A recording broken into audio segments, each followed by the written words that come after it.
right, joined by Krispin Ontong. Chris, it has been a while since we've chatted with you here on Mix 96. I missed you. Same here. Same here. Nice Good to to have you see back you on. again, Clinton. And we're talking Olympics today. First off, have you been following the Olympics much at all? Yes, I have been. Starting from that wonderful opening, which was Okay. not seen by anyone else aside from the athletes. So yeah, I've been following it. And I obviously, you're a Canadian citizen at this point. Do you follow the Canadian team or do you follow the Philippines team? Which one do you go for? I actually follow both, and I'm really happy that both of them got gold medals on the first day. Right, Maggie McNeil, and then we got a bronze in judo, and of course the Philippines won its first ever gold medal. Yeah, that was what I was really wanting to talk to you about because this is kind of a big deal. First ever gold medal for the Philippines. How big a deal was this? It is such a big deal, Kenton. And considering that it's not coming off from the sport that we're actually expecting, because Okay. Filipinos are really big on basketball and boxing. That's why Manny Pacquiao is such a popular figure in the Philippines. So to win the gold medal in a sport that is so like beyond our radar, weightlifting, that is such a surprise for all of us. Even though the person who won that, Hidilyn Diaz, already won the silver back in the Rio Olympics. Okay, so she's definitely a well-known athlete. We were expecting big things from her, just not the gold. Well, not exactly because he won the silver, and basically what she did was she equaled the best showing of the Philippines in the Olympics. But for her to win the gold this particular Olympics, that's so out of left field, especially considering her history.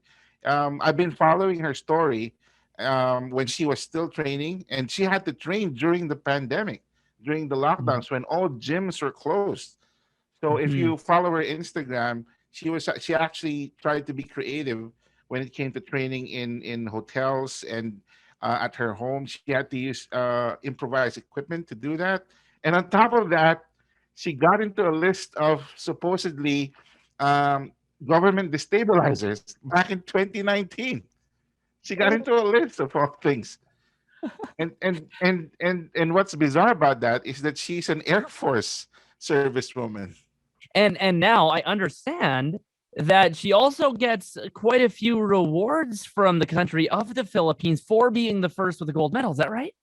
It is such a 180 actually, because I'm connected with all the or most of the Filipino Facebook groups here in Canada, and they're all buzzing about Hidilyn's gold medal performance. And you're right, she won like a bunch of prizes, and like one of the posters that I'm seeing right now in one of the Filipino Facebook groups is that she won free flights and fuel for life, and she also won like 40.5 million Philippine pesos. That's $1 million Canadian, a house and lot, and a condominium unit worth 14 million Philippine pesos. So that is a lot.